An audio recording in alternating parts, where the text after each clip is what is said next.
ملنے کا سوال ہی پیدا نہیں ہوتا، وہاں جانے کا سوال ہی پیدا نہیں ہوتا، کھیلنے کا سوال ہی پیدا نہیں ہوتا۔ ایسے جملے ہم اپنی ڈے ٹو ڈے لائف یعنی روزمرہ زندگی میں ضرور بولتے یا سنتے ہیں۔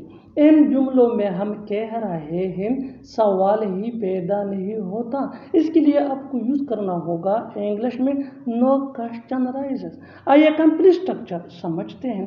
No question arises plus to plus V1 یعنی فرسٹ فارم آف ورب جس کو بیس فارم آف ورب بھی کہا جاتا ہے۔ V1 کے بعد یوز کرنا ہوگا آپ کو ادر ورڈز اگر ہے تو۔ اچھی طرح سمجھنے کے لیے کچھ مثالیں دیکھتے ہیں۔ اس سے ملنے کا سوال ہی پیدا نہیں ہوتا، no question arises to meet him, no question arises to meet him. وہاں جانے کا سوال ہی پیدا نہیں ہوتا، no question arises to go there, no question arises to go their.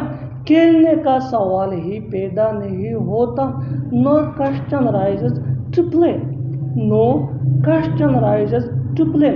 بالکل ہم اسٹرکچر کو اسٹیپ بائی اسٹیپ فالو کر رہے ہیں، آپ بھی اسٹرکچر کی مدد سے سیکھ سکتے ہیں، بنا سکتے ہیں۔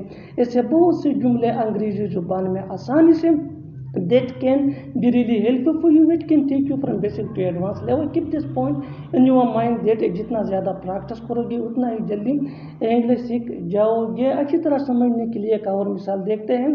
one more example for better understanding۔ اسے بلانے کا سوال ہی پیدا نہیں ہوتا، no question rises to invite him، no question rises to invite him۔ اور آخر میں یہ سینٹنس آپ کے لیے کامن سیشن میں اس کا جواب ضرور دینا۔ یہاں آنے کا سوال ہی پیدا نہیں ہوتا، یہاں آنے کا سوال ہی پیدا نہیں ہوتا۔ Subscribe to English PS for more advanced English sentence structure۔